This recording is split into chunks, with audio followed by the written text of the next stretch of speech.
नमामि बुद्धं गुणसागरन्तं नमामि धम्मं सुगतेन देशितं नमामि संघं मुनिराजसावकं। नमो बुद्धाय नमो धम्माय नमो संघाय। श्रद्धालु उपासक उपासिका तथा सधर्मप्रेमी महानुभावहरू, आज मिति 2079 साल श्रावण 29 गते आइतबार बिहानको 8 बजेदेखि 9 बजेसम्मको फेसबुक लाइभ धर्मदेशना लिएर म भिक्षु विमलो श्री सिद्धिमंगल बुद्ध विहार सिद्धिपुर सानागाउँ थसी महालक्ष्मी नगरपालिका वडा नम्बर 6 बुद्ध मार्ग ललितपुरबाट उपस्थित भइसकेको छु र देशना सुन्नको निमित्त देश विदेशबाट फेसबुक लाइभमा जोडिरहनु हुने सम्पूर्ण श्रद्धावन्त उपासक उपासिका तथा सधर्मप्रेमी महानुभावहरूलाई मंगलमैत्री कामना व्यक्त गर्दै आजको धर्मदेशना शुभारम्भ गर्न चाहे।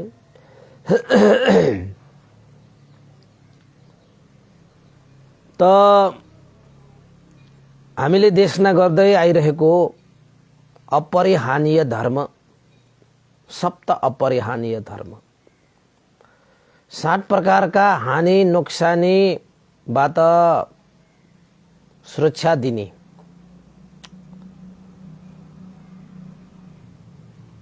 धर्महरू भनेर चाहिँ विशेषतः बुद्ध शासनमा अनुयायी भइरहेका ग्रस्त उपासक उपासिकाहरूको लागि भनेर विशेष रूपमा देशना गरिएको यो ग्रस्त उपासक उपासिका अपरिहानीय धर्म भनेर आज हाम्रो तेस्रो भागसम्म आइपुग्दाखेरि हिजोसम्म हामीले सबभन्दा पहिलो श्रमणहरूको दर्शन गर्ने, श्रमणहरूको सत्सङ्ग गर्ने हैन, श्रमणहरूको सामिप्यमा बस्ने, श्रमणहरूको सेवा सत्कार गर्ने, यसलाई श्रमण दर्शन भनेर भनिन्छ। र उपासक उपासिकाहरूले यसरी श्रमण भिक्षुहरूको दर्शन गर्नाले हानि नोक्सानीबाट बचिरहन सक्छ। त्यसपछि धम्म श्रवण यानी कि धर्म श्रवण गर्ने ग्रस्त उपासक उपासिकाहरू भनेका अब धेरै सुन्नुपर्छ के उहाँहरूले चाहिँ।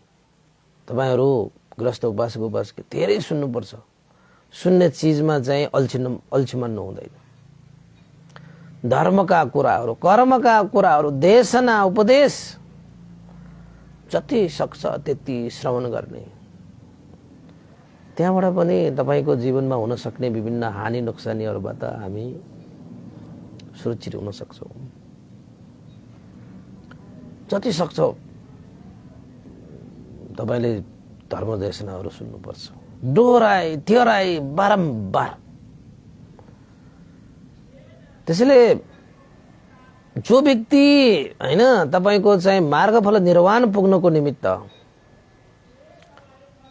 धर्म श्रवण गर्न मन पराउने, धर्म श्रवण गर्न रुच्ने भनेको पनि यो श्रोतापन्न फलमा प्रतिष्ठित हुनको निमित्त चाहिने गुणधर्महरू हो के। त्यो गुणधर्म हो। तपाईलाई धर्म देशना खूब सुन्न मन लागिरहेको छ भने त्यो गुणधर्महरू विकास हुँदैछ। तपाईकोमा गुणधर्महरू विकास हुँदैछ। के को? मार्गफल निर्वाणको हैन गुणधर्महरू विकास हुँदैछ। पूर्ण त भएको छैन, तर गुणधर्महरूको विकास अङ्गहरू त पुरा हुनु पर्यो नि। अङ्गहरू पुरा नभएसम्म तपाईको के पनि हुँदैन। अब श्रोतापन्न हुन चाहने, मार्गफल निर्वाण हुन चाहने, धर्मदेशना श्रवण गर्न नचाहने, शील समाधि प्रज्ञालाई चाहिँ आदर गौरव गर्न नचाहने हैन, श्रमणहरूको दर्शन गर्न नचाहने, यस्ता कुराले त कहाँबाट तपाईको चाहिँ यो मार्गफल निर्वाण धर्म प्राप्त गर्ने अङ्ग पुरा हुन्छ? हुँदैन। त्यो सारा अङ्ग पुरा भइसकेपछि अनि मात्रै तपाईको मार्गफल निर्वाण पुग्दै जाने हो नि त। नजिक हुँदै जान्छ। अर्को कुरा तपाईको धर्म श्रवणपछि कोही कोही हुन्छ नि त तपाईको नाच गान रमाउनु हैन मोज मस्ती यो पञ्चकाम गुण वासनामा लिप्त हुनुभन्दा धर्म देशना सुन्नुमै आनन्द शीतल सन्तुष्ट हुन्छन्। ती अङ्गहरू हुन्थ्यो श्रोतापन्न हुँदै जाने त्यो अङ्गहरू हुन्थ्यो हैन। यो संसारिक पञ्चकाम गुणबाट अलग भएर यो परमार्थ सत्य धर्मको सधर्मको यस्ता कुराहरुमा रुचि भएर आउँछ के। तपाईमा त्यस्ता कुरामा रुचि हटेर गयो भने चाहिँ श्रोतापन्न अङ्गहरू पनि हटेर गयो, श्रोतापन्न हुनलाई चाहिने अङ्गहरू हटेर गयो हैन। तर त्यस्ता चीजमा तपाईको मन भएर आउँछ के। त्यसैले देशनाहरू सुन्दाखेरि पनि मजा मजाको देशना सुन्नुपर्छ के, ताकि तपाईले धर्म देशना फेरि फेरि सुन्न मन लागोस् के। एकचोटि धर्म देशना सुनेपछि नाना थरीका दुनिया बारबार सुनाउने चीजहरू सुन्यो भने धर्म देशना सुन्न बादै तपाईको चाहिँ मन नलाग्ने त्यस्तो चीजहरू होइन कि। सधर्म भनेको त मन लाग्छ।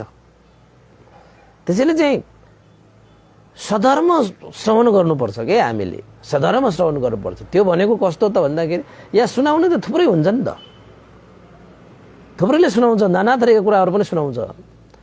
तर भगवान बुद्धले लोक कल्याण उपकार हित सुखको लागि दुःखबाट मुक्तिको लागि जुन देशना गर्नु भएको छ सत्य सही सम्यक, यसलाई सधर्म भनिन्छ के हो। त्यो सधर्म श्रवण गर्नु रुचि जाग्छ के तपाईले, त्यसको रस तपाईले प्राप्त गरिसकेपछि त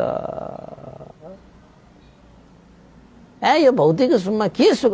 देशना 1 घण्टा सुन्यो भने कति आनन्द, कति शान्त शीतल, आहा दिनभरिको लागि पुग्छ कि।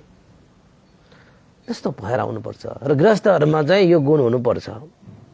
त्यो धर्म पालन पनि गर्नुपर्छ र गर्नु पनि पर्छ के। नभएको भए त्यसलाई वृद्धि गर्नु पर्यो।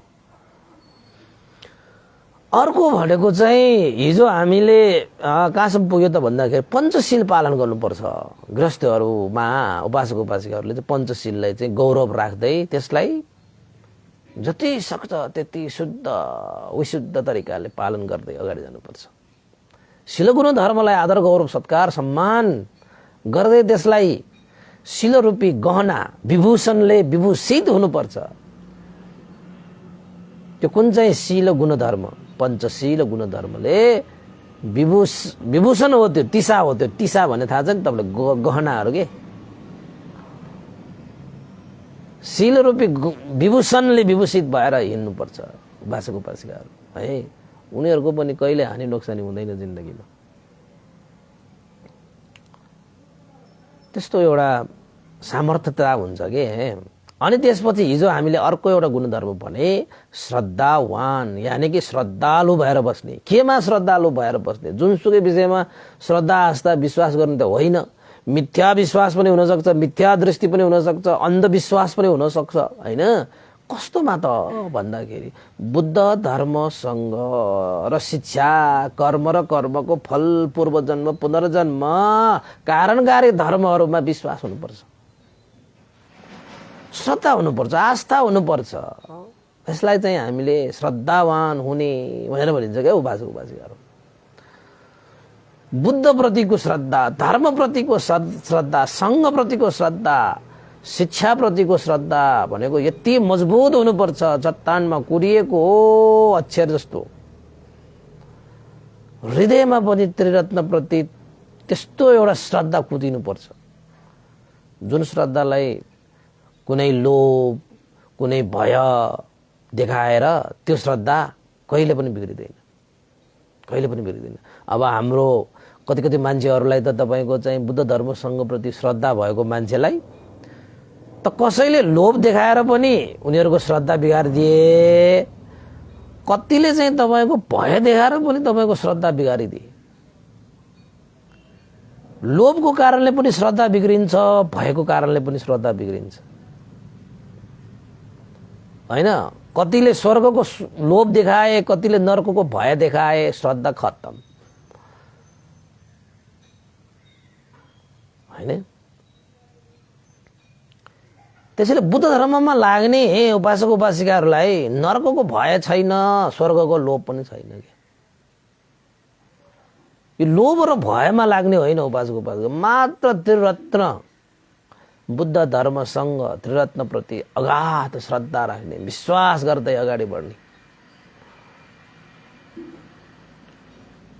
किन त्यसो गरे त भन्दाखेरि यो त्रिरत्न प्रति श्रद्धा राखेर मनुष्यहरू मात्रै होइन, नाग गरुड यक्ष गन्धर्व किन्धर्व होइन, देवता र ब्रह्माहरूले कस्ता कस्ता फलहरू प्राप्त गरिसके, कस्ता कस्ता आनिशंसहरू प्राप्त गरेर गए। साराका साराको शरण भनेकै त्रिरत्न हो कि बुद्ध धर्मसँग हो कि। यो जतिको शरण यो त्रिलोकमा कहीँ छैन।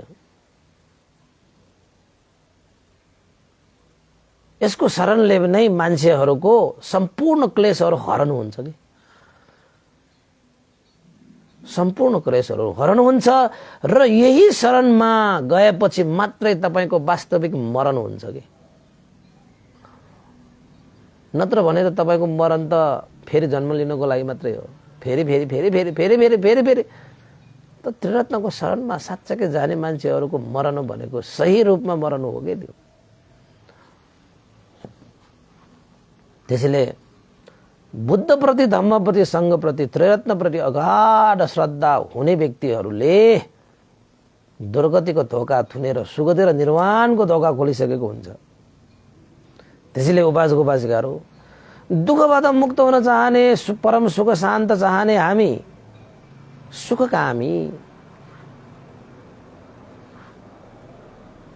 त्रिरत्नको शरणमा गएर त्यो परम सुख शान्तलाई हामीले अनुभव गर्नुपर्छ, प्राप्त गर्नुपर्छ। त्यसैले श्रद्धा नभइकन त त्यो सम्पूर्ण कुराहरूको सम्भव नै हुँदैन। श्रद्धा नभइकन त्यसको कुनै पनि त्यो हुनै सक्दैन, हुनै सक्दैन। अब आयो ग्रस्त उपासक उपासिकाहरूले अर्को एउटा धर्म के पालन गर्नुपर्छ त भन्दाखेरि श्रमण भिक्षुहरूलाई दोष नदिनु। उपासक उपासिकाहरू भइसकेपछि, साँच्चै उपासक उपासिका भएपछि श्रमण भिक्षुहरूको लागि हरूलाई कहिले पनि दोष नदिनुहोस्। उहाँहरू भनेका तपाईँहरूको लागि नै हित सुख गर्नको निमित्त बुद्ध शिक्षाको अध्ययन गरेर उपदेश दिएर तपाईँको हित कल्याण गर्नको निमित्त त्याग तपस्या र बलिदान गरिरहने हुने सङ्घ, जसले यो बुद्ध शासन चिरस्थायी गर्नको निमित्त रात दिन योगदान दिइरहेको छ, त्यस्ता श्रमण भिक्षुहरूलाई कहिले पनि दोष नदिनु, कहिले पनि दोष नदिनु। यो पनि ग्रस्त उपासक उपासिकाहरूले चाहिँ पालन गर्नुपर्ने धर्म होइन।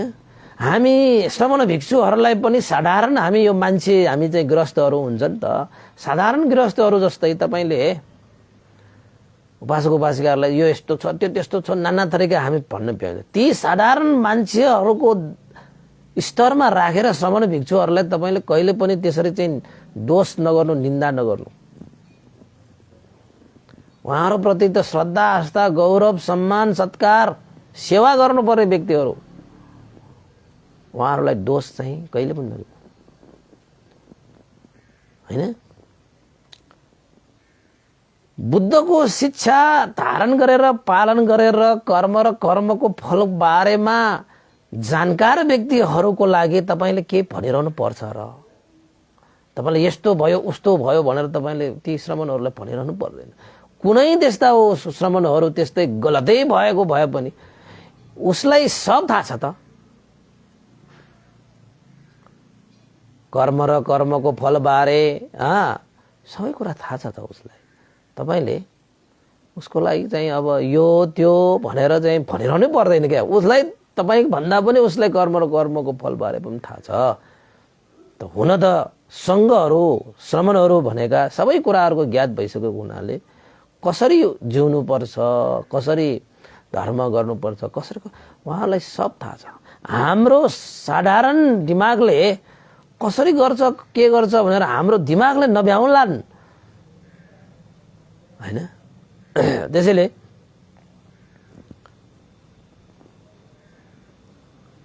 श्रमण भिक्षुहरूको लागि ग्रस्त उपासक उपासिकाहरूले कहिले पनि दोष नदिनुहोस्, निन्दा नगर्नुहोस् है। त्यसरी चाहिँ तपाईँको दिमागले मात्रै त्यो दोष सही हो कि गलत हो, फेरि तपाईँले गर्नुभएको निन्दा र दोष चाहिँ त्यो गलत भइदियो भने त कति हानि हुन्छ, कति नोक्सान हुन्छ, तपाईँलाई कति विपाक आउँला कर्म र कर्मको फल अनुसार। अब सत्य रूपमै त्यस्तो कुनै प्रमाणगत त्यस्तै कुराहरू भएको छ भने त त्यो बेग्लै कुरा भयो हैन। तर चाहिँ एउटा कुरा भनिएको छ, श्रमण भिक्षुहरूलाई ग्रस्त उपासक उपासिकाले दोष नदिनु, निन्दा नगर्नु, केही तपाईँले भन्नै परे पनि प्रार्थना गर्नु। भन्थे यस्तो गरे कस्तो होला, यस्तो गरे राम्रो हुन्छ भनेर प्रार्थना गर्ने हो रे, निन्दा गर्ने होइन, दोष देखाउने होइन।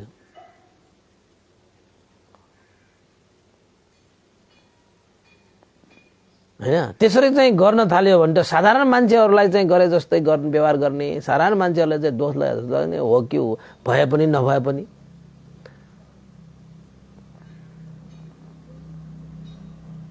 जस्तै एउटा किसानले चाहिँ तपाईँको खेतमा काम गरेपछि खेतबाट चाहिँ तपाईँले अन्न बालीहरू उब्जनी गरेर जीविका यापन गर्छन् हैन। खेतमा आलीहरू भट्कियो भने त्यो किसानले त्यो खेतलाई गाली गर्छ र? त्यो आली भट्कियो भनेर यस्तो खेत रहेछ, यस्तो मैले बनाएको आली भट्किएर यस्तो छ उस्तो छ भन्दैन नि। उसले के गर्छ त भन्दाखेरि भट्किएको आली जुन डिल छ नि त्यसलाई अझै मजबुत बनाउनको निमित्त उसले अर्कै तरिकाले त्यो बनाइदिन्छ कि फेरि बनाइदिन्छ र फेरि त्यो खेत चाहिँ उब्जनी योग्य बनाइदिन्छ कि फेरि उब्जनी योग्य बनाइदिन्छ, बनाएर छाड्छ त्यो किसानले। त्यसरी नै हामीले चाहिँ ग्रस्त उपासक उपासिकाहरूले कथम कदाचित श्रमण भिक्षुहरू त्यसरी भट्कियो भने पनि त्यसलाई चाहिँ पुण्यरूपी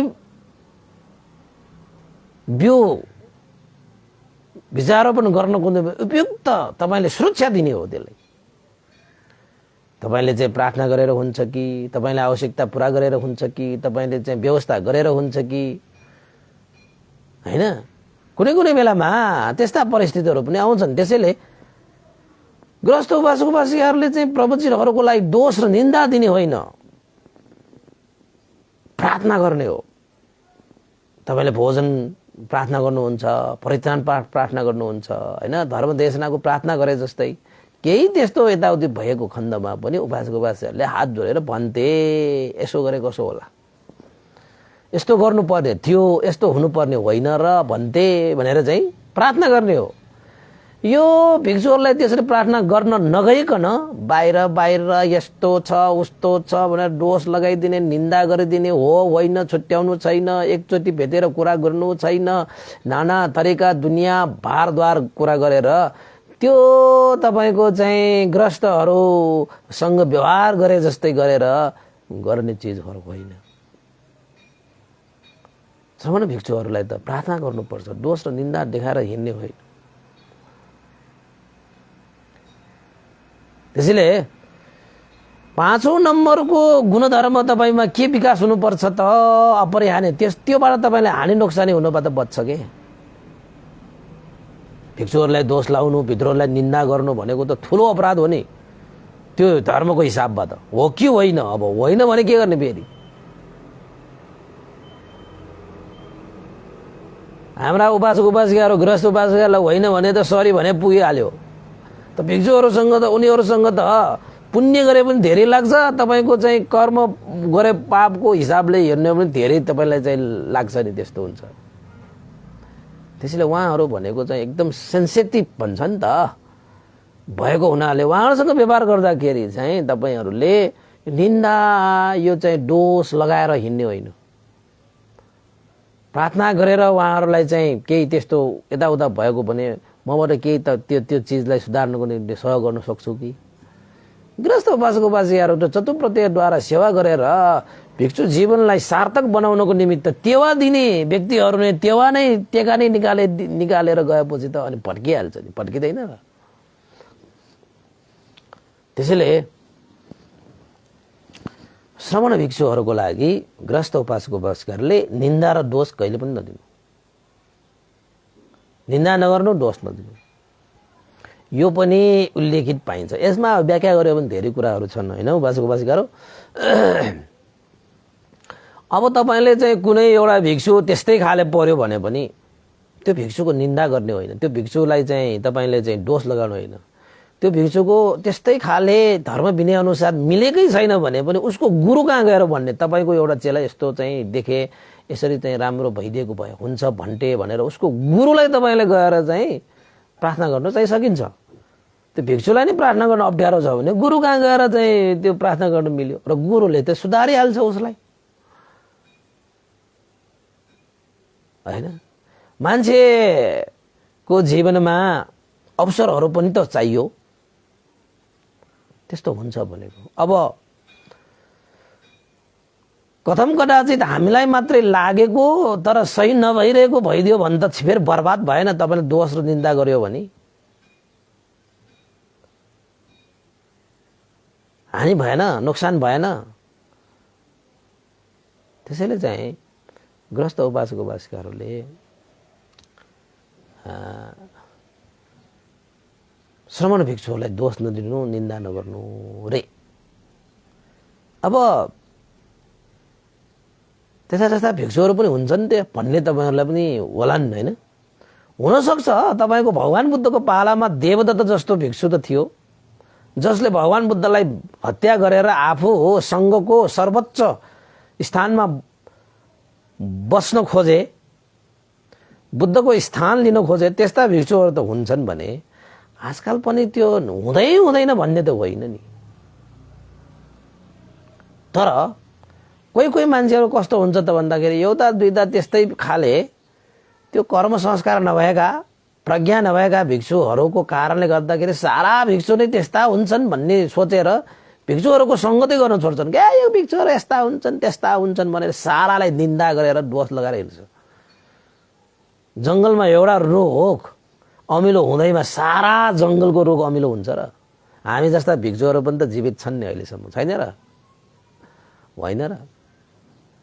हुन्छन्। तपाईँको चाहिँ दिन भए जस्तो रात भए जस्तो, दिन भए जस्तो रात भने जस्तो त्यस्ता तपाईँको चाहिँ होलान्। कतै तपाईँको चाहिँ त्यस्ता भिक्षुहरू पनि नभएको भन्न सकिँदैन होइन। यो त चलिरहन्छ क्या। हामीले लिने भनेको चाहिँ के हो त भन्दाखेरि राम्रो चिज मात्र लिने हो नि। तपाईँले त्यही नराम्रो चिजलाई लिनुपर्छ भन्ने त छैन। समस्यामा खाइमा सारा जङ्गल खाइला भन्छन् त, त्यस्तो त हुँदैन नि। एउटा जङ्गलमा एउटा रुख तितो हुँदैमा सारा जङ्गलको रुख तितो त हुँदैन नि होइन। मिठो पनि होलान्। हामीलाई चाहिने त मिठो हो। त्यो तितोसँग तपाईँ उपेक्षित हुनुहोस् न। फल्ना एकजनाको भिक्षुको यस्तो छ उस्तो छ नाना थरीका दुनियाँ बार त्यो भिक्षुलाई उपेक्षित भाव गर्नुहोस्, द्वेष पनि नराख्नुहोस्, उपेक्षित भाव गरिदिनुहोस्, बस सक्यो भने तपाईँ त्यहाँ जुन कर्म गर्नुपर्छ त्योसँग नगर्ने भइगयो। तपाईँको सारा दुनियाँमा यस्ता चाहिँ सङ्घहरू छन् होइन। कहिलेकाहीँ मैले पनि सुन्ने गरेको छु यस्तो फस्तो होइन। कोही भिक्षुहरू पनि कहिलेकाहीँ नाना थरीका दुनियाँ भाडलाई हिँडिन्छन्। उपासक उपासिकाहरूमा भएको श्रद्धा पनि बिग्रिन्छन्। अनि उनीहरूले के सोध्छ त भन्दाखेरि यस्ता भिक्षुहरू यस्तो छ उस्तो छ भनेर चाहिँ अनि सारा भिक्षुलाई त्यस्तै किसिमको दर्जामा राखेर हामी जस्तो भिक्षुहरूलाई चिन्दैन फेरि। त्यस्तो पनि छ। एकजना उपासकलाई मलाई सोध्दा आयो र यही विषयमा मैले एउटा चाहिँ व्यवहारिक है यो भन्थे भिक्षुहरूले बेलुका खानुहुन्छ भनेर सोध्न आयो। अनि मैले भने कसले खानु हुन्छ भन्छ, कहाँ सुन्यौ तिमीले? उपासक भएर चाहिँ भिक्षुहरूले खानुहुन्छ भनेर भन्न आउने? सिल भने कस्तो हुन्छ अस्तो सिल? ल भन त, आउँछ कि आउँदैन? आउँछ ल भन। आउँछ फेरि उसलाई सारा 8वटै सिल आयो त। अनि यसमा चाहिँ तपाईँको हो 7औं नम्बरको सिल के हो त?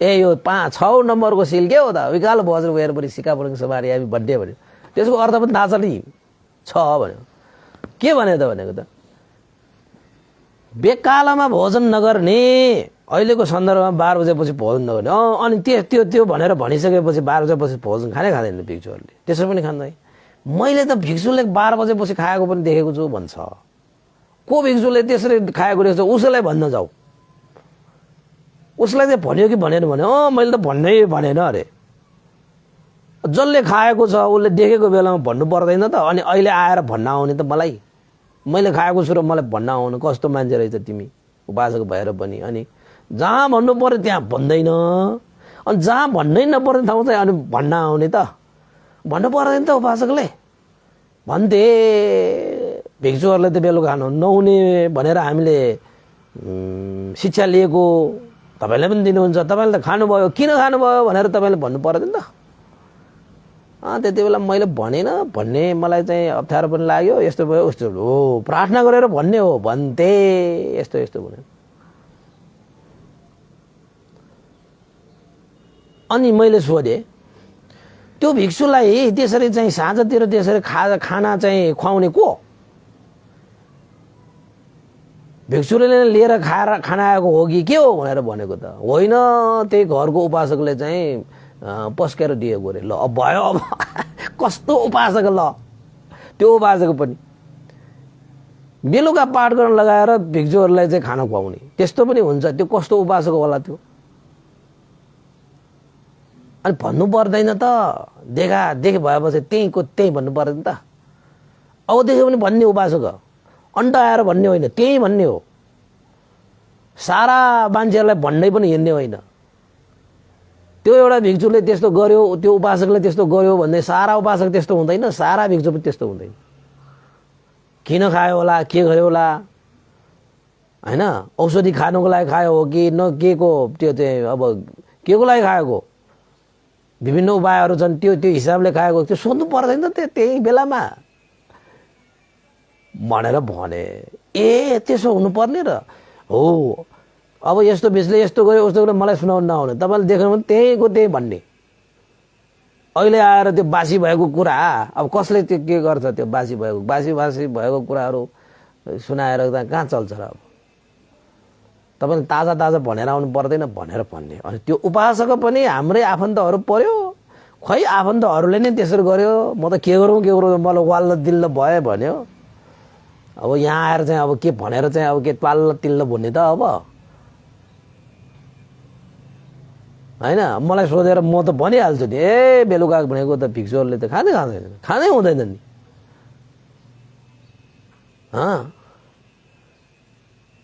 तपाईको झोल पदार्थको रूपमा दुधसम्म नखाने भिक्षु कहाँ आएर त्यसरी चाहिँ बिहान बेलुका चाहिँ खाना हुन्छ भनेर मलाई सोध्न आउने त्यो कुरा पनि अब आफूलाई थाहा भएको कुरा मलाई सोधेर हुन्छ थाहा नभएको कुरा दुःखबाट कस्तो मुक्त हुने यस्तो कुरा सोध समय खेर नपाल भनेर भनिदिएको त हो त है यस्ता चिजहरूको कुरा गरेर त साध्यै छैन है संसार त विचित्र छ भन्दै हिँड्न थाल्यो उपासकहरू है त्यसैले चाहिँ कस्तो हुन्छ त भन्दाखेरि अब धेरै कुराहरू हुन्छन् यसमा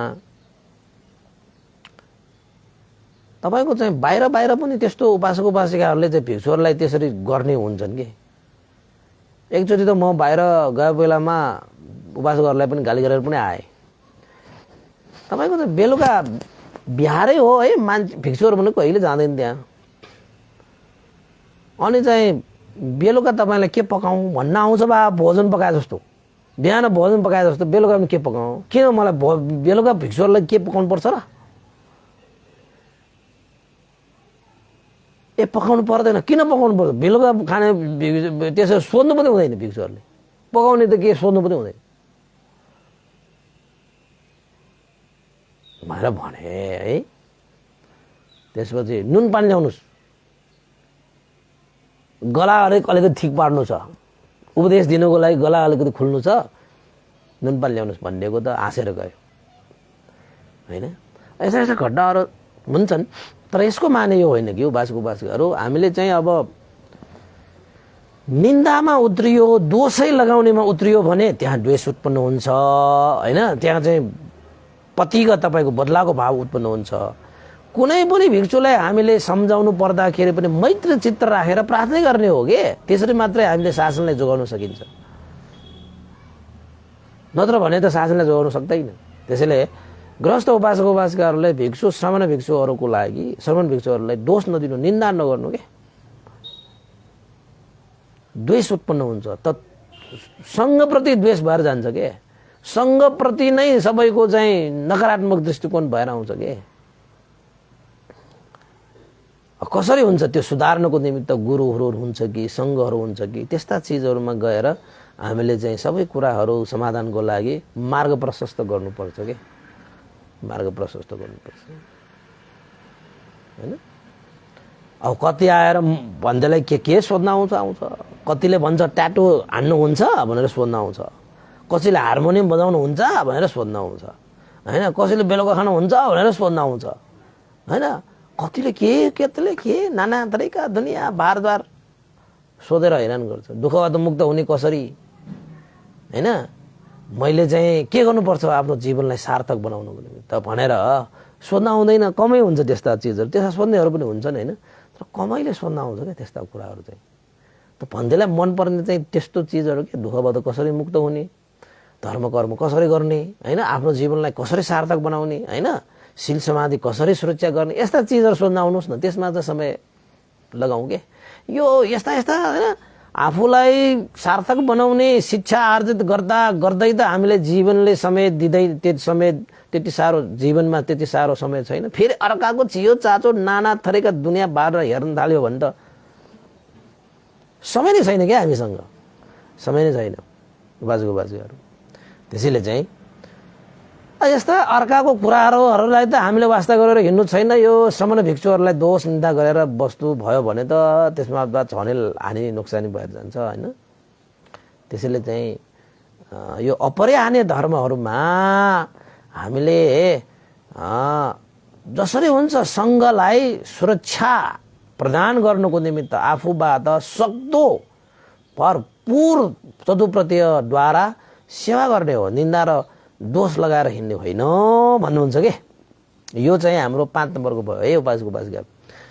त्यसपछि अर्को के हो त भन्दाखेरि छिद्रा अन्वेषी भनेर छ। छिद्रा अन्वेषी भनेको के हो त भन्दाखेरि अर्काको दोष नखोज्ने हुने, अर्काको दोष खोज्ने होइन, आफ्नो दोष खोज्नु पर्छ रे उपासक उपासिकाहरूले हैन। अर्काले के गरे, अर्काले के गर्यो, अर्कालाई हेर्ने होइन रे। सच्चा उपासक उपासिकाहरूले त आफूलाई हेर्ने रे, मैले के गर्नुपर्छ, मैले के गरेँ हैन। यो बुद्ध शासनको लागि मैले के गरेँ, मैले के गर्न सक्छु, बुद्ध शासनमा रहेर म हैन को हुँ भनेर आफूले आफूलाई हेर्नुपर्छ, आफ्नो दोष खोज्नुपर्छ। अर्काको दोष खोज्दै कोही कोही मान्छे हुन्छ नि त त्यस्तै पाराको हुन्छ कि। यो दुनियाँ यस्तै त छ नि। तपाईँले चाहिँ हजार कुशल कर्म गरे पनि दुनियाँ तपाईँको एउटा अकुशलको प्रतीक्षामा हुन्छ कि। दुनियाँ तपाईँको एउटा अकुशलको प्रतीक्षामा हुन्छ। त जब तपाईँले कुनै सानो से सानो अकुशल कर्म गर्नुहुन्छ, यो दुनियाँ जसलाई तपाईँले हजारौं कुशल तपाईँले गरिदिनु भइसक्यो, तैपनि यो दुनियाँले तपाईँको एउटा सानो अकुशललाई समाएर तपाईँलाई खुट्टा तान्ने, तपाईँलाई निन्दा गर्ने, तपाईँलाई दोष लगाउने कार्य गर्नमा माहिर हुन्छ रे के यो दुनियाँ, माहिर हुन्छ। त्यसैले आफ्नो दोष आफ्नो कमजोरी नहुनको लागि तपाईँ हर हमेशा अप्रमादी हुनको निमित्त सचेत हुनुपर्छ के। आफ्नो दोष खोज्नुपर्छ के, अनि मात्रै हामी सुरक्षित हुन्छ। अर्काको दोष खोज्दै हिँड्ने। कोही कोही मान्छेहरूको स्वभाव खोज्नु, अरूले के गरे, उसले के गरे, उसको के दोष त, उसको राम्रो कुराहरू खोज्दैन। राम्रो कुराहरू आँगनमा भैँसी जस्तो देखिए पनि उसले देख्दैन, अर्काको टाउकोमा जुम्रा देख्छ कि। आफ्नो आँगनको भैँसी नदेख्नेले अर्काको टाउको जुम्रा देख्नु भनेको त विचित्रको कुरा भएन र? भयो नि त।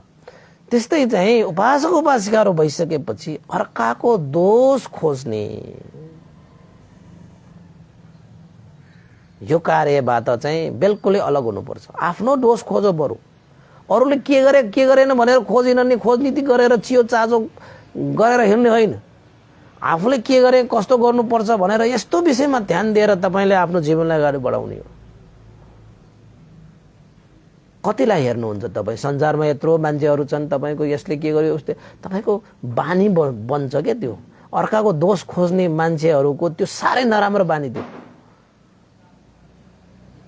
यो सारा जीवनको समय आफ्नो जीवन सुधार्नको निमित्त लगाए पनि त हामीले समय नपुगिरहेको बेलामा तपाईँको जीवनको समय अरूको लागि तपाईँले खर्च गरेन नै। त्यसरी अर्काको दोष निन्दा चर्चा होइन, अर्काको नाना थरीका चासो देखाएर त्यो तपाईँले चाहिँ हिँड्न थाल्यो भने त समय त तपाईँको बर्बाद भइहाल्यो नि त। जो अगाडि बढ्छ नि, जो शिखरमा पुग्छ नि, उसले अर्काको निन्दा चर्चा, अर्काको चियो चासो होइन, अर्काको दोष खोज्ने त्यस्तो किसिमको उनीहरूको स्वभाव हुँदैन कि। कोही कोही मान्छे त्यस्तै हुन्छ,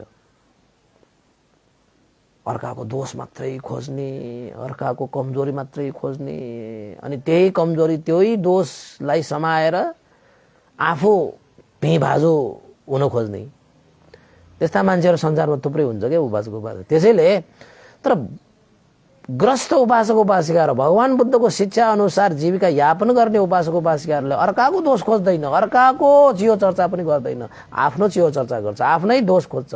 मैले के गरेँ, मैले कसो गर्नुपर्छ भनेर आफ्नो जीवनलाई अगाडि बढाउँछ। यो पनि एउटा बुद्ध शिक्षा हो कि, भगवान बुद्धले दिनुभएको यो पनि शिक्षा हो। अरूलाई हेर्ने होइन, आफूलाई हेर। म को हुँ, म के हुँ, मैले के गर्नुपर्छ, मैले कस्तो गर्नुपर्छ, अरू को हो, अरूले के गरे, कसो गरे, कसले के गर्नु पर्थ्यो, यो त्यो भनेर अर्काको दोष नखोज होइन। मानिस हो, मानिस भइसकेपछि सबै परिपूर्ण हुन्छ भन्ने हुँदैन। त्यसरी दोषै मात्र खोज्दै हिँड्ने हो भने दोषै खोज्ने बानी भइसकेकोले उसको राम्रो चिजहरू खोज्दैन। त्यसको दोष खोजेर हामीलाई चाहिने होइन, त्यसको दोष उसले जुन उसको जीवनमा दोष छ नि त्यो दोष हामीलाई चाहिने हो र? त्यो खोज्नको निमित्त हामीलाई त के चाहिने? राम्रो चिज चाहिन्छ, असल चिज चाहिन्छ, कुशल चिज चाहिने हो नि, त्यस्ता चिज पो खोज्नु पर्यो त। चाहिने तपाईँलाई चाहिने चिज खोज्नु पर्यो। के तपाईँसँग अरूको दोष खोजेर तपाईँले त्यसको दोष तपाईँले लिने हो र? त्यो लियो भने तपाईँलाई राम्रो हुन्छ र? हुँदैन नि। त्यसैले अर्काको दोष नखोज्नु,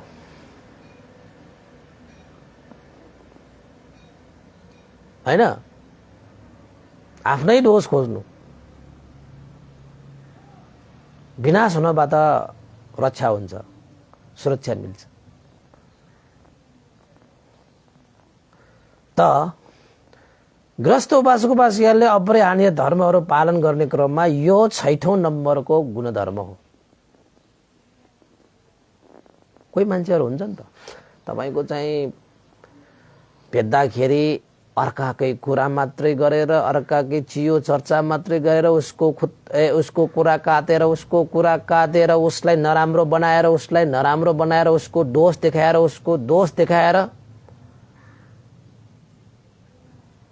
जसको दोष छ उसलाई दोष, तिम्रो यो दोष भयो है भनेर भन्दैन, उसको दोष सारा दुनियाँलाई भन्दै हिँड्छ।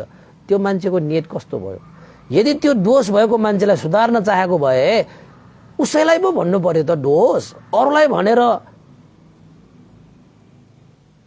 उसले आफ्नो दोष कसले सुधार्न सक्छ?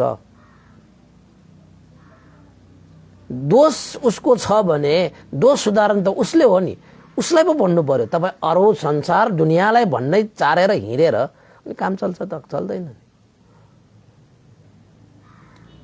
त मान्छेको त्यसो स्वभाव हुन्छ नि त। त्यो स्वभावले तपाईँले राम्रो भयो। त्यसैले अर्काको दोषै नखोज्नु कि। सबै सत्ता कम्म सका कम्म दायद हैन।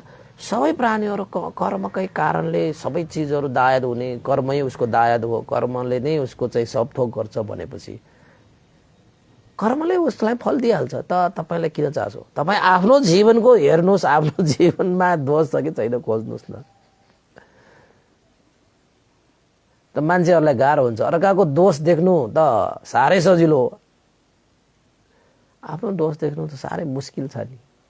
त्यसैले भगवान बुद्धले आफूलाई हेर, अर्काको दोष त सबैले देख्छन्, अर्काको दोष त सबैले हेर्छन्, तिमी पनि अरू जस्तै साधारण मान्छे भइहाल्यो नि। विशेष बन, विशेष। त्यो भनेको आफ्नो दोषलाई हेर, आफ्नो दोषलाई चिन, त्यो विशेष मान्छे। सारा दुनियाँले गर्ने काम गर्दै हिँड्ने तिमी त के विशेष भएर साधारण चाहिँ साधारण मान्छे भएन त्यो हैन। त्यसै जीवनमा तपाईँ विशेष हुन चाहनुहुन्छ भने आफूलाई हेर्नुहोस् के, आफूलाई हेर्नुहोस्। समय धेरै कम छ कि आफूलाई हेरेर चिनेर जानेर बुझेर आफूमा भएका कमी कमजोरी दोषहरूलाई हटाउँदैमा त हाम्रो जीवन यहाँ पुग्छ कि पुग्दैन। फेरि त्यो जीवनले अर्काको त्यो दोषहरू खोज्दै चार्दै बस्ने हो भने त तपाईँ त खाता भयो, तपाईँलाई ठुलो खाता नोक्सान भयो। त्यसैले 6 नम्बरमा फेरि दोहोऱ्याए, अर्काको दोष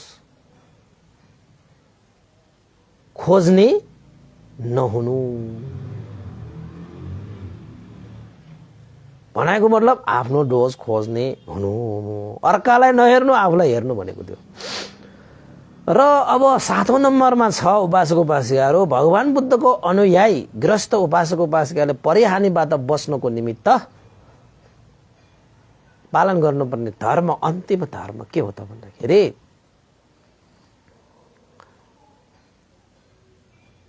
बुद्ध पूजा गर्दाखेरि तपाईहरुले भन्नुहुन्छ नथी मे शरणं अन्यो बुद्धो मे शरणं वरं धम्मो मे शरणं वरं संघो मे शरणं वरं।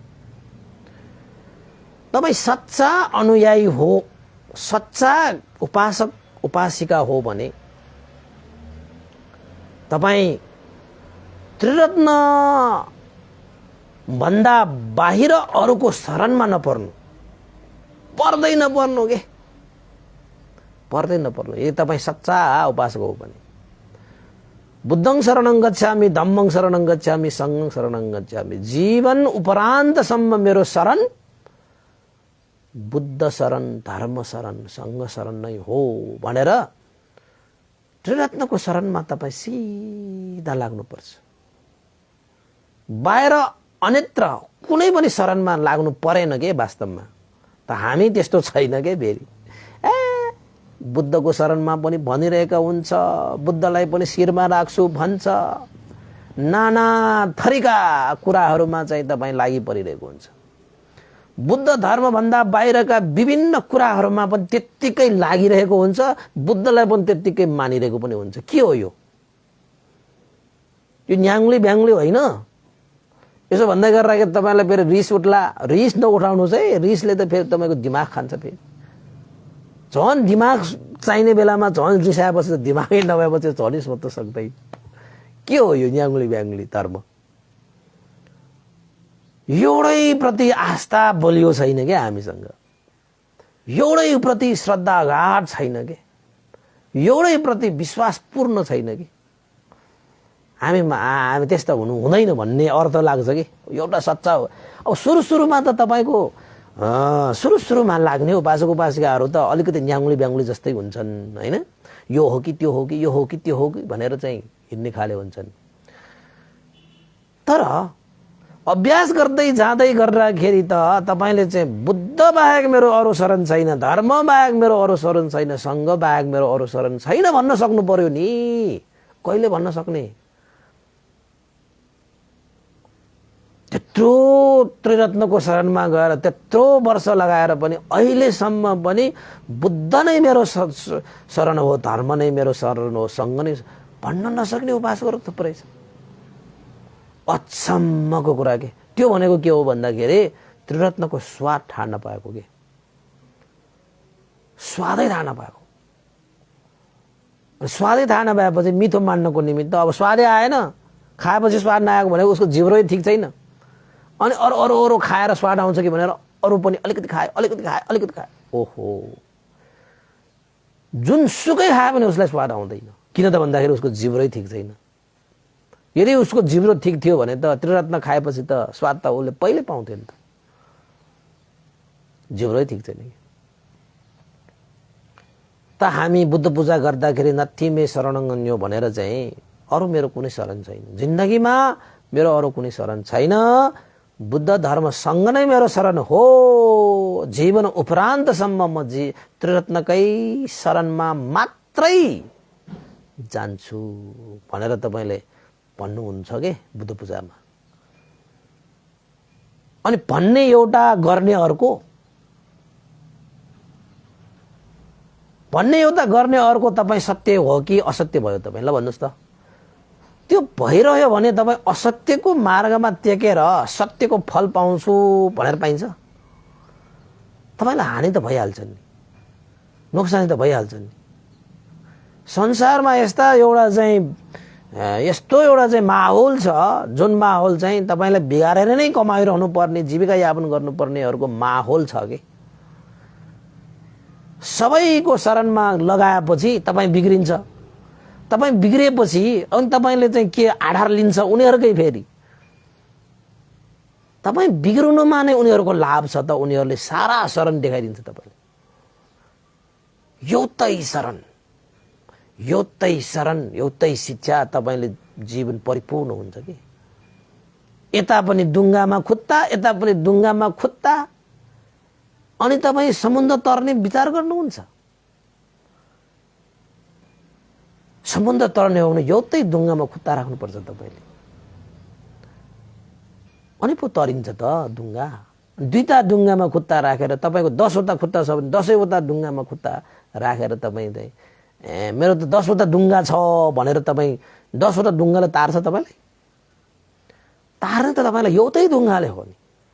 त भगवान बुद्धले यस्तो धर्मको डुङ्गा बनाइदिनु भयो, सारा मनुष्य देवता ब्रह्माहरूलाई तार्ने डुङ्गा पाइसकेको व्यक्तिले अब अर्काको डुङ्गामा चाहिँ खुट्टा हालेर मैले त दुईटा डुङ्गा पाएँ भनेर खुसी मानेर हुन्छ? त्यो त लोभ भइहाल्यो नि, यहाँ पनि त्यहाँ पनि। तपाईँको व्यवहारिक जीवनमा पनि हेर्नुहोस् त, व्यवहारिक जीवनमा पनि हेर्नुहोस् त। न्याङ्गुली ब्याङ्गुलीहरू तपाईँको कहीँ पनि सफल हुँदैन, कसरी पनि सफल हुँदैन। त्यसैले म त भन्छु तपाईँको चाहिँ जुनसुकै धर्ममा लाग्नुहोस्, तपाईँ एउटैमा लाग्नुहोस्। उसले त्यो धर्मले जति दिन सक्ने त्यति भयो भने त दिन्छ नि। त्यो जति दिन सक्थ्यो त्यति भयो भने दिन्छ।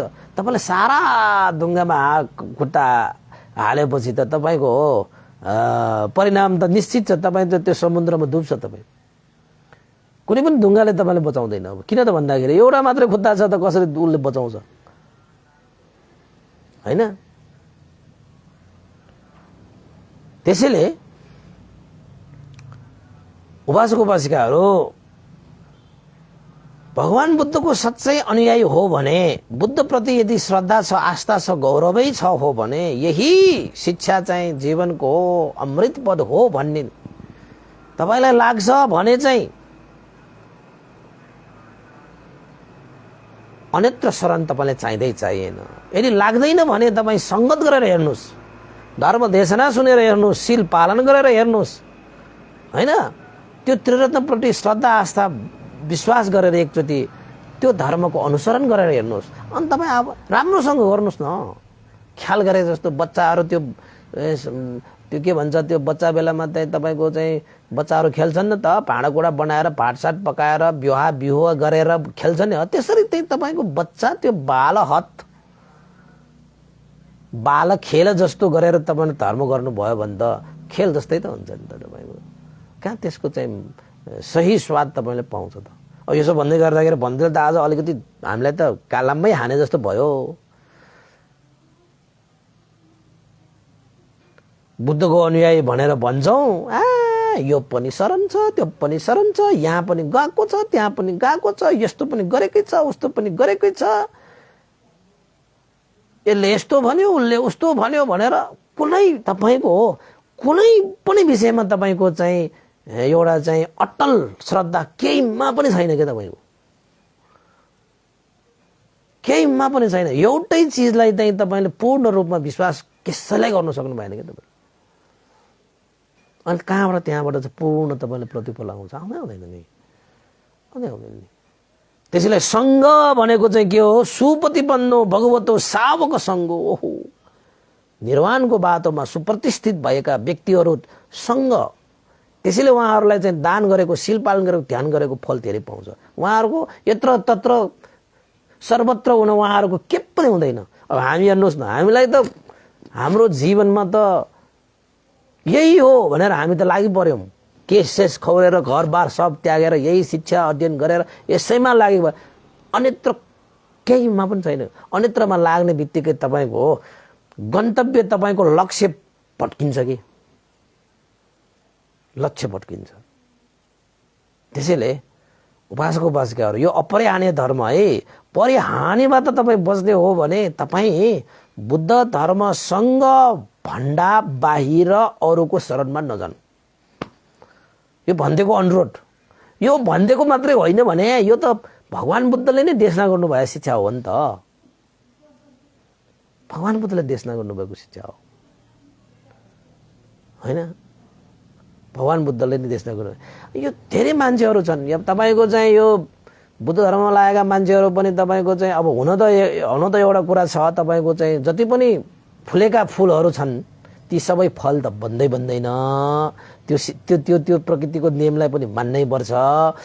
जतिसुकै जस्तै तपाईँले चाहिँ म बौद्ध भनिरहेका भए पनि कति मान्छे बौद्ध भन्दै चिप्लेर कहाँ कहाँ पुगेको हामीले देखेकै छ।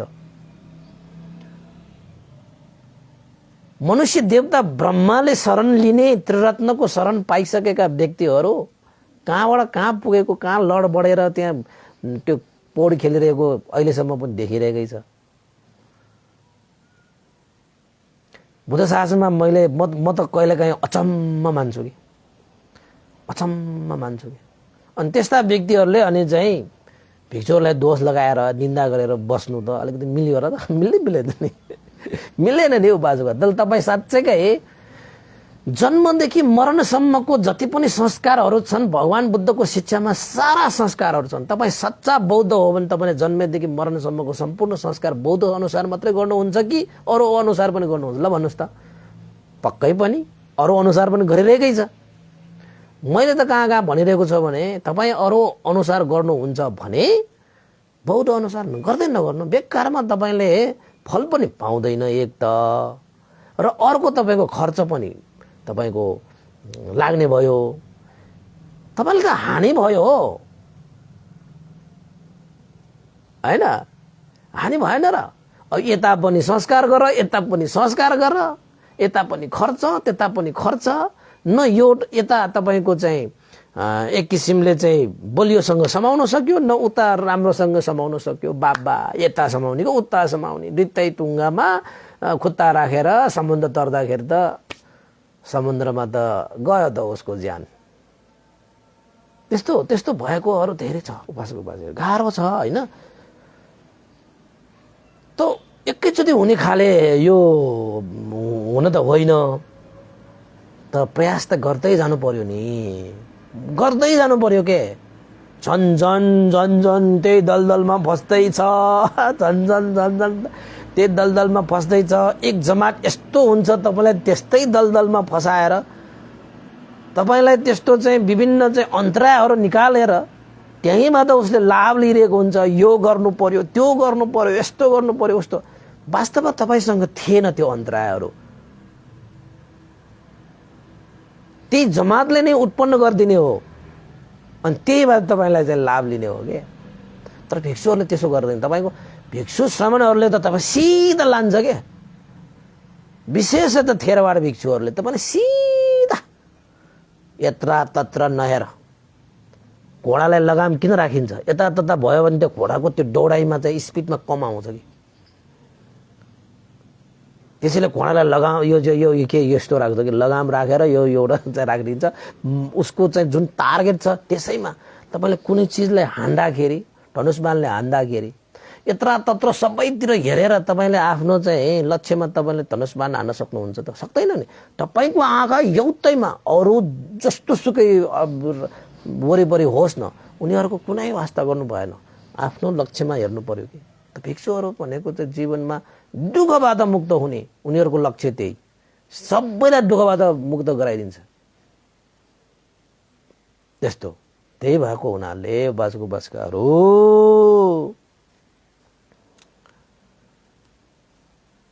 यो दुनियाँ भारद्वारको शरणमा गएर सम्पूर्ण शरणहरूलाई अशुद्ध बनाउनु हुन्न। यो शुद्ध विशुद्ध गर्ने यो त्रिरत्नको शरण, जुन शरण चाहिँ देवता र ब्रह्माहरू गएर तपाईँको आफूलाई विशुद्ध बनाए। तपाईँ पशुपतिमा गएर त्यही मुख अष्टमीमा जानुहोस् न, भगवान बुद्धको तपाईँको चाहिँ शिरमा भगवान बुद्धको चाहिँ मुकुट लगाइदिन्छ। त्यहाँ पशुपतिनाथको शिरमा पनि भगवान बुद्ध चाहिन्छ कि। तपाईँ बुढा नीलकण्ठको त्यो चाहिँ त्यो नारायणमा हेर्न जानुहोस्, उसको शिरमै बुद्ध हुन्छ। बुद्ध बिना त को शुद्ध हुन्छ र? त्यस्तो शरण तपाईँले पाइसक्नु भएछ भनेपछि अब नाना थरीका दुनियाँ बारद्वार गरेर बस्नुभयो भने त त्यो त तपाईँको कहाँ हो। एकचोटि म तपाईँलाई एउटा सानो एउटा चाहिँ सुनाइहाल्छु है। एकचोटि एउटा उपासकले मलाई निमन्त्रणा गर्नुभयो। कसरी निमन्त्रणा गर्नुभयो भन्थे, गृह प्रवेश गर्न लागेको अब नयाँ घर होइन, यो 72 साल पछिकै घटना हो यो है। 72 मा भूकम्प चल्यो, 73 सालको कुरा होला यो। 72 सालपछि उसले घर पनि बनायो। 73 सालमा गृह प्रवेश गर्नु पर्यो, गृह मङ्गल एकचोटि गर्नु पर्यो भन्थे। त्यही भएर चाहिँ भन्दैलाई निमन्त्रणा गरेको, परित्राणहरू गरेर यस्तो गरेर उस्तो गरेर होइन, बुद्ध धर्मको अनुसार। ओहो ल, मैले के भने त भन्दाखेरि उपासक पहिला पहिला हामीले चाहिँ पुरानो घरहरू हामी बसिरहेका बाजे बराजुहरूले जानी नजानी होइन, त्यो घरमा चाहिँ विभिन्न अकुशल कर्महरू गरे होला, बलिहरू चराए होला होइन, विभिन्न चाहिँ त्यो हाँस कुखुरा बोकाहरू मारेर कहाँ कहाँ तास्यो होला। अब नजानेर नबुझेर त्यो बाजे बराजुहरूले गरे, संस्कृति धर्म परम्परा भन्ने नाममा गरे होला। त्यो अब गरिसकेको कुराहरू कसरी चाहिँ निकाल्न सकिएला। अब आइन्दा यो भूकम्पपछि जति पनि घरहरू बनाएका छन्, ती घरहरूमा कहिले पनि अकुशलको प्रवेश नगर्नुहोस्, नगराउनुहोस्। यो मिथ्या दृष्टि, यो बलि, यो कर्मकाण्डहरू, यो विभिन्न चिजहरू खाले हुन्छन्। यो जुन चाहिँ फाल्तु चिजहरू छन्, यस्ता चिजहरू चाहिँ अहिले नयाँ घरमा नयाँ कुशल कर्महरू मात्रै भित्राएर चाहिँ घरलाई मङ्गल गर्नुपर्छ है भनेर चाहिँ भने। पहिलाको घरमा त हामीले गर्न सक्दैन नि, तपाईँको गरिसकेको कुराहरू हामीले त अब त्यसलाई होइन, त्यो अन्तरायहरूलाई त हटाइदिनुको लागि त्यो घरमा त त्यस्ता कर्महरू भइसकेको कर्महरू नजानेर नबुझेर। नयाँ घरमा त कहिले पनि त्यस्तो चाहिँ मारकाट गर्ने, हिंसा गर्ने, त्यसमा अकुशल गर्ने त्यस्तो त नहोस् न भनेर भने। त्यसपछि गएँ घरमा। मैले चाहिँ अब हाम्रो भगवान बुद्धको सत्य वचन, पवित्र वचन, परित्राणहरू पाठ गरेर मङ्गल कामना, स्वस्ति कामना गरेर होइन, तपाईँको घरमा चाहिँ जे होस् मङ्गल होस्, परिवारमा सुख शान्ति होस्, सारा चिजहरू परित्राण गरेर गएँ। त्यसपछि मैले यसो त्यो सिलिङमा देखेँ कि त्यो तलान घर रहेछ। सिलिङमा यसो देखेँ, त्यहाँ त रातो कुराहरू छ होइन, के गरेको होला। रातो यस्तो राम्रोसँग कलर लगाएको छ घरमा। यो चाहिँ यो रातो के हो, अलिकति अर्कै किसिमले देखिन्छ। मलाई त लागिसकेको कि त्यो अर्कै हो भन्ने कुरा। त्यो अर्कै भने के हो त भन्दाखेरि उनीहरूले के भने त भन्दाखेरि भन्थे हिजो चाहिँ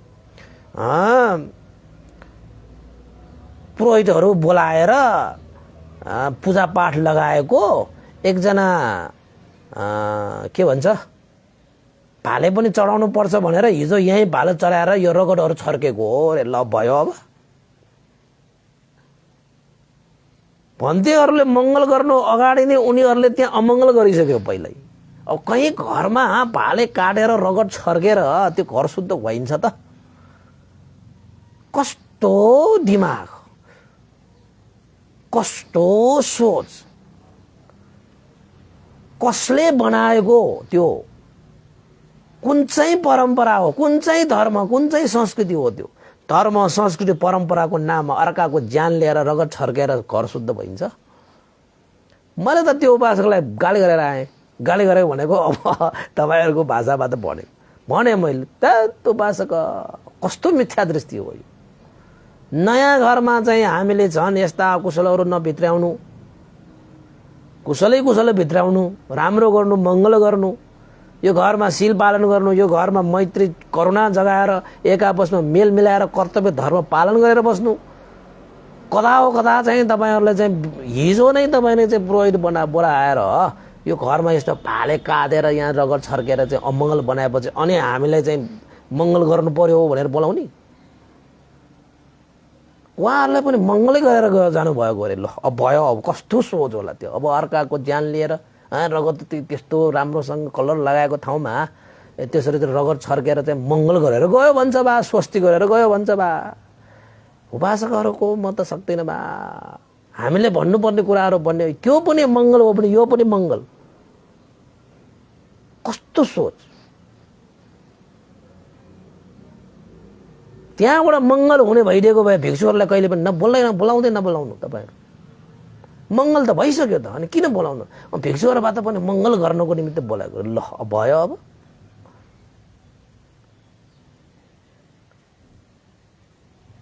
होइन, हिलो फ्याँकेर सफा चाहियो भन्ने खाले मान्छेहरू, धुलो फ्याँकेर सफा चाहियो भन्ने मान्छे।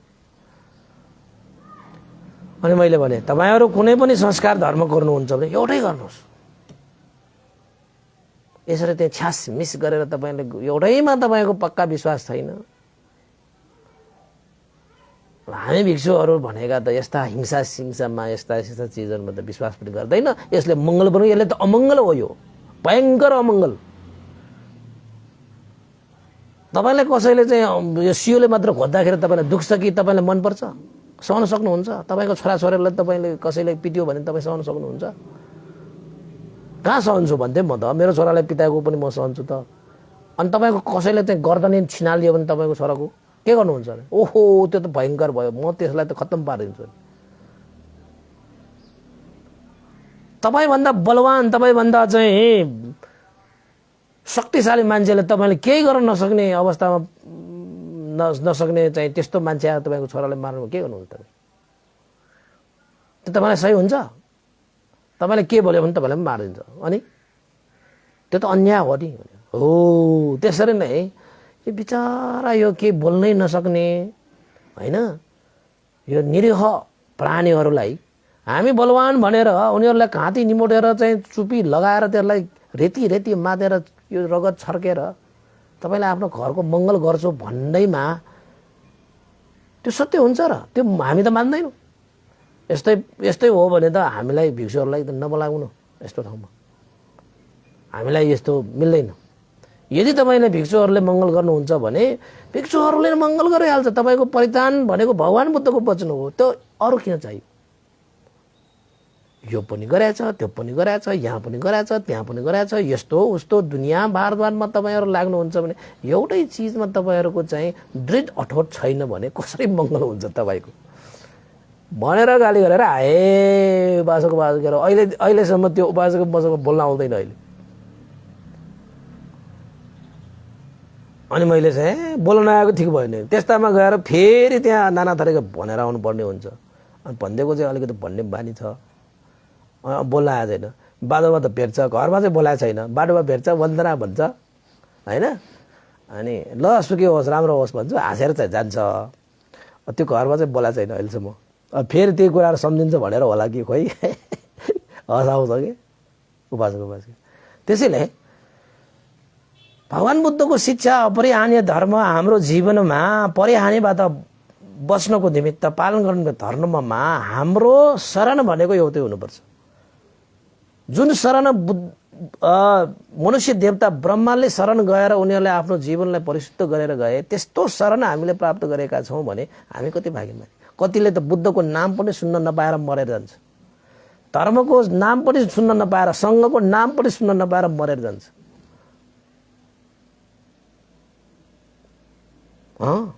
हामीले त नाम मात्र सुन्ने कि बुद्ध धर्मको शरणमा गएर देशनाहरू सुनेर धर्मलाई आचरण गरेर जीवनमा प्रतिफलसम्मको अनुभव गर्न पाइरहेका हामी कति भाग्यमानी।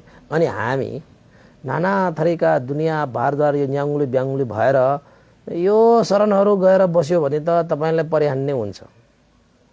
एउटा जमातले तपाईँलाई यो भयमा पारेर लोभमा पारेर यो पनि चाहिन्छ त्यो पनि चाहिन्छ भन्दै उनीहरूले नै भय र लोभ देखाएर तपाईँहरूबाट लाभ लिइरहेको हुन्छ। हामी बुझ्दैनौँ।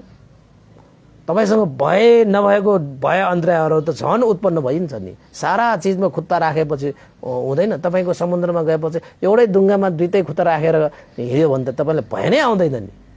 ए मेरो ढुङ्गामा पनि खुट्टा राख, उसको ढुङ्गामा पनि खुट्टा राख भनेर चाहिँ दुईटा खुट्टामा ढुङ्गा राखिसकेपछि अब तपाईँलाई त भय आइहाल्यो नि त। आएन र? दुईटा खुट्टामा ढुङ्गा राखेपछि भय आउँदैन? आइहाल्छ नि। किन आउँछ त भन्दा अलिकति त्यो यताउता हुने बित्तिकै तपाईँको खुट्टा दुईटा खुट्टामा कि एउटा खुट्टा त निस्किहाल्छ जुनसुकै ढुङ्गाको भए पनि। अनि त भय आइहाल्यो नि त। नभएको भयलाई उत्पन्न गराएर तपाईँलाई म बचाउँछु भन्ने एउटा जमात यो संसारमा व्याप्त छ।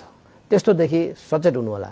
त्यसैले भगवान बुद्धले ग्रस्त उपासक उपासिकाहरूलाई त्यस्तै भय अन्तरायबाट बचाउनको निमित्त बुद्ध धर्म सङ्घ त्रिरत्नको अनुभाव सहितको मार्ग प्रशस्त गर्नुभएको छ। त्यो मार्गमा यही मार्ग श्रेष्ठ हो भनेर भन्नु भए पनि भगवान बुद्धले भन्यो भन्नेमा तपाईँले मानिहाल्नु त जरुरी छैन। तर बस तपाईँलाई त्यो सही हो गलत हो जान्न चाहनुहुन्छ भने एकचोटि तपाईँले अभ्यास चाहिँ गर्नुपर्छ। अनि तपाईँले होइन भन्नुहोस् यो सही हो कि गलत हो, अनि मात्र भने पनि पुग्छ। अब हामी चाहिँ के गर्छौँ त भन्दाखेरि सबै कुराहरू यस्तो त्यस्तो भगवान बुद्धले भनेका कुराहरू शङ्का गर्छ। भगवान बुद्ध के भन्नु? शङ्का गर्नुहोस् तर शङ्कालो नभन्नुहोस्। शङ्का गर्न पाइन्छ तर त्यो शङ्कालाई निवारण नगरिकन शङ्का पालेर बस्नुहुन्छ भने त त्यो रोग पाले जस्तो भइहाल्यो नि। रोग पालेर तपाईँलाई कोही लाभ हुन्छ? हुँदैन। अनि हामी कस्तो छ त भन्दाखेरि मनमा शङ्का आउँछ अनि त्यो शङ्का निवारण गर्नको निमित्त हामी कर्म गर्न हामी सक्दैनौँ, कर्म गर्न मन पराउँदैनौँ। फेरि अनि भिक्षुहरूलाई चाहिँ यो त्यो भिक्षुहरूले देशनाहरू गर्दाखेरि पनि मान्छेहरूलाई धेरै शङ्काहरू आउँछ। स्वर्गको कुरा, नर्कको कुरा, नाना थरीका कुराहरू शङ्का त आउँछ, नाना थरीका सोच छ। हामीले जति उत्तर दिए पनि उनीहरूलाई चित्त त बुझ्दैन। किन भन्दाखेरि ल यो हो भनेर टप्प टिपेर देखाउन सक्ने क्षमता हुँदैन बुद्धहरूसँग जस्तो। ल उपासक उपासिका तपाईँलाई साँच्चैकै हेर्न मन लाग्छ भने एकचोटि भगवान बुद्धले देशना गर्नुभएको धर्मअनुसार एकचोटि आचरण गरेर हेर्नुहोस् न। आफैले देखिन्छ नि। देखिन्छ भन्दा कसरी देखिन्छ? अब उसले देखेकै छैन अनि कसरी देखिन्छ भन्नै पर्यो उसले। अनि त्यस्तोमा अल्झिएर उसले चाहिँ समय बर्बाद गरिरहेको हुन्छ। आचरण गरेर हेर्दैन अनि ऊ तर्क वितर्क गरेर बस्दै उसको समय खेर जान्छ अनि वृद्ध हुन्छ। वृद्ध भएपछि तपाईँको अनि त्यसपछि आचरण गर्छु भन्दा पनि सकिँदैन। त्यसैले चाहिँ शङ्का गर तर शङ्कालो नबन। त्यो शङ्का भएको चिजलाई चाहिँ भगवान बुद्धले यसो गर भनेपछि यस्तो पाउँछ भनिसकेपछि साँच्चैकै बुझ्न चाहन्छ भने त एकचोटि त गर्नु पर्यो नि। अनि गर्दै पनि नगर्ने, कर्म पनि नगर्ने अनि त्यसको फल चाहिँ प्राप्त गर्नु खोज्ने। अब हामी भिक्षुहरूले ध्यान बस्दाखेरि यस्तो हुन्छ उस्तो हुन्छ भनेर हामीले तपाईँलाई सुनाए। सुनाइसकेपछि कहाँ हुन्छ कसो हुन्छ ल कसरी हुन्छ देखाउनुहोस् त भनेर भन्दैमा ध्यानको त्यो अनुभव गरेर बुझ्नुपर्ने विषयलाई तपाईँले भौतिक रूपमा देखाएर सकिन्छ त? सकिँदैन त। त्यसलाई त अनुभवै गर्नु पर्यो। यस्तो हुन्छ उपासक ध्यान बसेर हेर नि त भनेपछि हुँदैन त्यस्तो पनि हुन्छ भनेर ध्यानै बस्दैन भने अनि उसले कसरी चाहिँ अनुभव गर्छ त? अनुभवै गर्न सक्दैन। ए उपासक हामीले अनुभव गरिसकेँ भन्दाखेरि पनि उसले मान्दैन भने अब आफूले पनि जान्दैन अरूको कुरा पनि मान्दैन भने अब त्यस्ताले कसरी हामीले गर्न त सकिँदैन उपासक उपासिका। कि त अरूले भनेको मान्नु पर्यो कि त आफैले जान्नु पर्यो। यो हो नि कुरा। आफूले अनुभव गरेर होइन धारण गरिसकेकोले भनेको कुरा कि त मान्नु पर्यो। होइन तिमीले भनेको कुरा चाहिँ आँखाले नदेखाइकन मलाई चाहिँ म मान्दैन भनेपछि ल त त्यसो भए मैले जानेको तरिका यसरी हो, यो तरिका तिमीले पनि काम गरेर हेर। अनि आफैले जानेर लिऊ भन्छौ त म यो गर्दैन यसले पाउँदैन भनेर तपाईँ बस्नुहुन्छ भने अर्काको पनि मान्दैन आफूले पनि जान्दैन। त्यस्ता मान्छेहरू त समय मात्रै बर्बाद हुने सिवाय उनीहरूसँग के पनि फल फल्दैन हैन। त्यसैले चाहिँ भगवान बुद्धले के भन्नुभएको छ त भन्दाखेरि बुद्ध धर्मसँग त्रिरत्न जस्तो शरण यो लोकमा छैन। मनुष्य देवता ब्रह्माले पनि यो प्रुफ गरिसकेको कुरा। त्यही शरणको सच्चा अनुयायी मात्र भए तापनि उसले दुर्गतिको ढोका ठुनेर सुगतिको ढोका खोलिसक्यो, मार्गफल निर्वाणको विचारोपण गरिसक्यो भनेर चाहिँ हामी भन्दै गर्दाखेरि कतिले विश्वास गर्दैन भने, कतिको कुरा हाम्रो कुरा मान्दैनौँ भने एकचोटि आफैले एकचोटि अभ्यास गरेर हेर नि त। शरणमा गएर हेर, शरणमा गइसकेपछि गर्नुपर्ने कर्तव्य गर, अनि आफैले जानिहाल्छ त। अनि भन्देले यसरी चाहिँ घाँटी सुक्ने गरी कराउनु पनि परेन, झन् सजिलो हामीलाई त। अब हामी भिक्षुहरू कराउनु परेको के को कारणले त भन्दाखेरि मान्छेहरूले जान्दैन बुझ्दैन, यस्तो है उस्तो है भनेर चाहिँ बुझाउँदै हिँड्नु परेछ हैन। घाँटी सुकाइरहनु परेछ। सबैले आफैले चाहिँ कर्म गरेर जानेको भए त घाँटी पनि सुक्दैन थियो हैन। त्यसैले उपासक उपासिकाहरू नथी मे शरणं अन्यो बुद्धो मे शरणं वरं धम्मो मे शरणं वरं संघो मे शरणं। हामी त्रिरत्नको शरणमा जान्छौँ भने बाहिर अन्यत्र कुनै पनि शरणमा नजानु। यो चाहिँ अपरिहानीय धर्म हो, परिहानीबाट बच्ने धर्म हो। आज त उपासक उपासिकालाई फसाती पर्यो होला, देशना नसुन्नु पर्ने थियो आज एउटा छुट्टै पनि हुन्थ्यो भन्ने कतिले लागेको होला। लागे पनि के, सत्य कुरा हो भन्नै पर्यो, देशनामा आएको कुरा भन्नै पर्यो। हाम्रो त धर्म हो, यो धर्म निभाउने हाम्रो सङ्घहरूको काम हो त निभाइदिइहाले। अब तपाईँहरूले चाहिँ यसलाई चाहिँ मनन गर्ने चिन्तन गर्ने हैन। तपाईँको श्रवण गरेर पनि यो कुरालाई तपाईँले ज्ञान लिनुभयो, कसैले लिनु भएन भने यसलाई चिन्तन गर्नुहोस्, के रहेछ त यो भनेर चाहिँ। तपाईँ पनि बुद्धि त छ, हामी मनुष्यहरूमा ज्ञान त छ हैन। त्यो बुद्धि विवेकलाई प्रयोग गरेर चिन्तन गर्नुहोस्। हो मैले साँच्चैकै यो जान्ने नै हो भने एकचोटि मैले अभ्यास गरेर नै हेर्छु भनेर चाहिँ यस्तो कुशल चेतनाको चिन्तन गर्नुहोस् न, त्यहाँबाट पनि ज्ञान आउँछ। अनि त्यसपछि त्यो चिन्तन आइसकेपछि त तपाईँले अनि अभ्यासमा लाग्नुहुन्छ नि। त अभ्यासमा लाग्ने बित्तिकै तपाईँको चाहिँ फल भनेको चाहिँ रोप्ने बित्तिकै सर्र फल त फल्दैन, धैर्य चाहिन्छ तपाईँको चाहिँ हैन। पर्खिन सक्नुपर्छ। समय भनेको बलवान छ, समय नआइकन केही हुँदैन, समय त चाहियो नि। त्यसैले चाहिँ धैर्य राखेर समयलाई कुरेर तपाईँको चाहिँ प्रतिफललाई तपाईँले स्वयं अनुभव गर्न सक्नुहुन्छ कि यो शरणमा गइसकेपछि। अनि बल्ल तपाईँ भन्नुहुन्छ हो रहेछ भन्ने कुरा। ल त उपासक उपासक आजको लागि यति नै है। यो 7वटा कुराहरू तपाईँ चाहिँ यो अपरिहानीय धर्महरू तपाईँले पालना गर्नुहोस् हैन। सुरुको श्रमण दर्शन, धर्म श्रवण, पञ्चशील पालन, श्रद्धावान हुनु, र अर्को भिक्षु श्रमणहरूलाई दोष र निन्दा नगर्नु, र छिन्द्रा अन्वेषी भनेको चाहिँ अर्काको दोष खोज्ने नहुनु, आफ्नो दोष खोज, अरूलाई नहेर्ने आफूलाई हेर। र 7औं नम्बरमा त्रिरत्न बाहेक अर्को शरणमा नजानु। यो चाहिँ भगवान बुद्धको अनुयायी भएका उपासक उपासिकाहरूले परिहानीबाट बच्नको निमित्त पालन गर्नुपर्ने सप्त धर्महरू, अपरिहानीय धर्महरू भनेर उल्लेख भएको आज तपाईँलाई सुनाए। सुन्नु भयो, धेरै धेरै साधुवाद सबैलाई। सबैको जय होस्, मङ्गल होस्, कल्याण होस्, भवतु सब मङ्गलङ। र अन्तमा हामी पुण्यान्म गर्नु अगाडि के उपासक उपासिकाहरूको अनुमोदन गर्न चाहे। पुल्चोकबाट हाम्रा चाहिँ मन्जु शाक्य उपासकबाट उहाँको चाहिँ आमा रत्न देवी शाक्य उपासिकाको पुण्यतिथिमा परित्राण गर्ने, भोजन दान गर्ने, भगवान बुद्धको प्रतिमा अगाडि चाहिँ दियो चढाउने, श्रद्धादान व्यक्त गर्नुभयो। उहाँले चाहिँ धर्म पूजा स्वरूप 2000 पनि श्रद्धादान गर्नु भएको छ भने साँझको धर्म देशना, हाम्रो गुना धर्म देशनामा पुण्य सञ्चित गर्ने हेतुले उहाँले गुना धर्ममा 500 श्रद्धादान पनि आमाको नाममा चढाउनु भएको छ। त्यस्तै गरी उहाँले चाहिँ त्रिवेणी विपश्यना ध्यान केन्द्र निर्माणको लागि रु 5000 पनि श्रद्धादान व्यक्त गर्नुभएको छ। आफ्नो आमाको परलोक जीवन सफल होस् भनेर आशिका गर्दै है। त्यस्तै गरी उमा मानन्दर उपासिकाले पनि आज उहाँले चाहिँ गुला धर्मको उपलक्ष्यमा भन्नुभएको छ है। अब गुला भइरहेको हुनाले चाहिँ परित्राण पाठ गर्ने, भोजन दान गर्ने श्रद्धा पनि व्यक्त गर्नुभएको छ। उहाँले श्रद्धा दान स्वरूप 2000 पनि श्रद्धा दान व्यक्त गरिदिनु भएको छ। उहाँलाई पनि धेरै धेरै साधुवाद व्यक्त गर्न चाहे है। अन्यत्र पनि यहाँ थुप्रो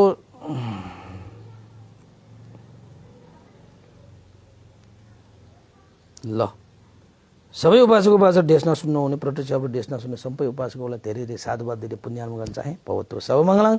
यो पुण्य अनुभावले श्रद्धेय गुरुवर ज्ञान पुण्य महाशिविर पत्य लगाए श्रद्धेय गुरुवर स्याडो उपनिता पिउँछ लाग्यो सम्पूर्ण गुरुजनहरूमा, देवता मनुष्य सत्व प्राणीहरूमा पनि यो पुण्य लाभ भयो, उहाँहरूको पनि हित सुख होस् भन्ने आशा गर्दै तपाईहरूको पनि जय होस्, मङ्गल होस्, कल्याण होस् भन्दै पुण्यानुमोदन चाहे भवतु सर्वमङ्गलम्। इदं नो ज्ञातिनं होतु सुखितावन्तु ज्ञातयो, इदं नो ज्ञातिनं होतु सुखितावन्तु ज्ञातयो, इदं नो ज्ञातिनं होतु सुखितावन्तु ज्ञातयो। एतावता सम्मेहि सम्भतं पुण्यसम्पदं सब्बे देवानुमोदन्तु सम्ब सम्पत्ति सिद्धिया। एतावता सम्मेहि सम्भतं पुण्यसम्पदं सब्बे सत्तानुमोदन्तु सम्ब सम्पत्ति सिद्धिया। एतावता सम्मेहि सम्भतं पुण्यसम्पदं सब्बे भूतानुमोदन्तु सम्ब सम्पत्ति सिद्धिया। साधु साधु साधु भवतु सर्वमङ्गलम्। सबैको जय होस्, मङ्गल होस्, कल्याण होस्, सबैलाई साधुवाद।